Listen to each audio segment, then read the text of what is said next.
Hi friends, welcome to K P Ani creations. இன்றைக்கி நம்ம என்ன பார்க்க போகிறோன்னா பீர்க்கங்காய் முட்டை தொக்கு தான் பார்க்க போகிறோம். வாங்க வீடியோக்குள்ளே போகலாம். இது வரைக்கும் நம்ம சேனலை சப்ஸ்கிரைப் பண்ணாதவங்க சப்ஸ்கிரைப் பண்ணிடுங்க. கடைசி வரைக்கும் நம்ம வீடியோவை ஸ்கிப் பண்ணாமல் பாருங்கள். வாங்க வீடியோக்குள்ளே போகலாம். இப்போ வந்து கேஸ் ஆன் பண்ணிவிட்டு கடாய் ஹீட் பண்ணிக்கலாம். கடாய் ஹீட் ஆகிடுச்சு. இப்போ தேவையான அளவுக்கு கடலை எண்ணெய் விட்டுக்கிறேன். ஒரு 2லேருந்து 3 ஸ்பூன் அளவுக்கு எண்ணெய் விட்டுக்கலாம். இப்போ எண்ணெய் நல்லா ஹீட் ஆகிடுச்சு. கடுகு சேர்த்துக்கிறேன். இப்போ கடுகு நல்லா பொரிஞ்சிடுச்சு. தேவையான அளவுக்கு கருவேப்பிலை சேர்த்துக்கிறேன். ஒரு 100 கிராம் அளவுக்கு சின்ன வெங்காயம் சேர்த்துக்கலாம். சின்ன வெங்காயம் சேர்த்துட்டேன். ஒரு 2லேருந்து 3 அளவுக்கு ஒரு 2லேருந்து 3 பச்சை மிளகாய் எடுத்து பொடியாக கட் பண்ணி வச்சுருக்கேன். இதையும் சேர்த்துக்கிறேன். காரத்துக்கு வந்து பச்சை மிளகாய் ஒண்டி தான். பச்சை மிளகாய் சேர்த்துட்டு நல்லா ஃப்ரை பண்ணிக்கலாம். இது வந்து இட்லி, தோசை, சப்பாத்தி, பூரி இது எல்லாத்துக்குமே நல்லாவே இருக்கும். ரொம்பவே சூப்பர் காம்போவாக இருக்கும். இது வந்து எங்கள் மம்மியோட ரெசிபி.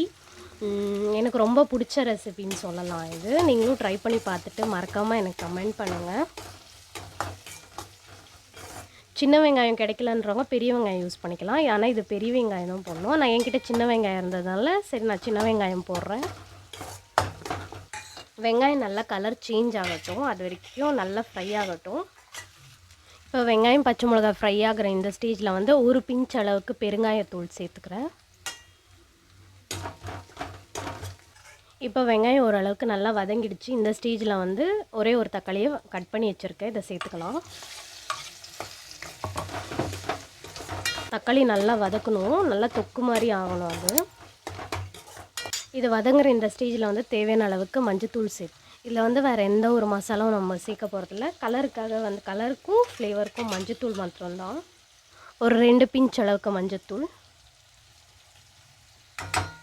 மிக்ஸ் பண்ணிக்கலாம். இப்போ பாருங்கள் ஃப்ரெண்ட்ஸ், வெங்காயம் தக்காளி நல்லா வதங்கிடுச்சு. இந்த ஸ்டேஜில் வந்து எடுத்து வச்சுருக்க பீர்க்கங்காவை சேர்த்துக்கலாம். இன்றைக்கி நான் வந்து 300 கிராம் அளவுக்கு பீர்க்கங்காய் எடுத்து வச்சுருக்கிறேன். அதை சேர்த்துக்கிறேன்.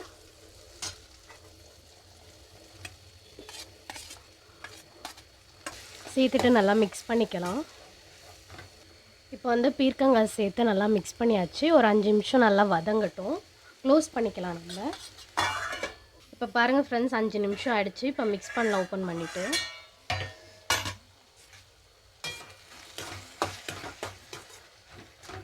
நம்ம எதுவும் தண்ணி சேர்க்க தேவையில்ல. பீர்க்கங்காயில் வந்து பீர்க்கங்காயில் வந்து நீர் சத்து இருக்கும். அதனால் நம்ம தண்ணி சேர்க்க தேவையில்ல. க்ளோஸ் பண்ணி நம்ம நல்லா பாயில் பண்ண விட்டாலே போதும். தண்ணி விடும். உங்களுக்கு தேவை அப்படின்னும் போது மாத்திரம் நீங்கள் தண்ணி சேர்த்துக்குங்க. இப்போ நல்லா ஒரு 5 நிமிஷம் வதங்கிடுச்சு. இன்னொரு 5 நிமிஷம் நல்லா வதக்கி விட்டோன்னா நல்லா வெந்துடும். இது நல்லா வெந்த உடனே நான் உங்களுக்கு காட்டுறேன்.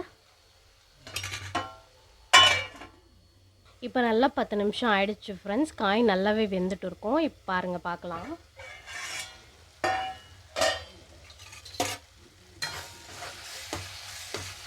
பாருங்கள், காய் நல்லா வதங்கிடுச்சு. இந்த ஸ்டேஜில் வந்து சால்ட்டு நம்ம இது வரைக்கும் சேர்க்கலை. இப்போ தேவையான அளவுக்கு சால்ட் சேர்த்துக்கலாம்.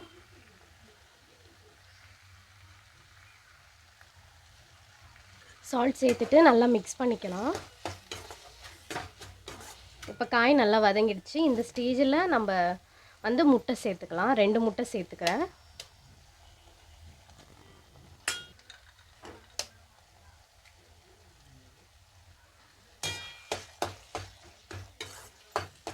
முட்டை சேர்த்து ஈவனாக மிக்ஸ் பண்ணிக்கோங்க. அடி பிடிக்காமல் பார்த்து மிக்ஸ் பண்ணிக்கோங்க. இப்போ பாருங்கள், முட்டை போட்டு ஒரு 4 நிமிஷம் நல்லா ஃப்ரை பண்ணியாச்சு. இப்போ வந்து கேஸ் ஆஃப் பண்ணுறதுக்கு முன்னாடி தேவையான அளவுக்கு கொத்தமல்லி தழை சேர்த்துக்கலாம். அவ்வளோதாங்க. இப்போ கேஸ் ஆஃப் பண்ணிடலாம். இப்போ பாருங்கள், ரெடி ஆகிடுச்சு. நம்ம பீர்க்கங்காய் முட்டை தொக்கு ரெடி ஆகிடுச்சு. இப்போ இதை சர்வ் பண்ணிவிட்டு நான் உங்களுக்கு காட்டுறேன். பாருங்கள் ஃப்ரெண்ட்ஸ், டேஸ்டியான பீர்க்கங்காய் முட்டை தொக்கு ரெடி ஆகிடுச்சு. நீங்களும் ட்ரை பண்ணி பாருங்கள். ட்ரை பண்ணி பார்த்துட்டு மறக்காமல் எனக்கு கமெண்ட் பண்ணுங்கள். இது வரைக்கும் நம்ம சேனலை சப்ஸ்கிரைப் பண்ணாதவங்க மறக்காமல் சப்ஸ்கிரைப் பண்ணிடுங்க. பக்கத்தில் இருக்க பெல் ஐக்கானை கிளிக் பண்ணுங்கள். லைக் பண்ணுங்கள், ஷேர் பண்ணுங்கள், கமெண்ட் பண்ணுங்கள். இதே போல் எங்களை எப்போவுமே சப்போர்ட் பண்ணுங்கள். Thank you so much.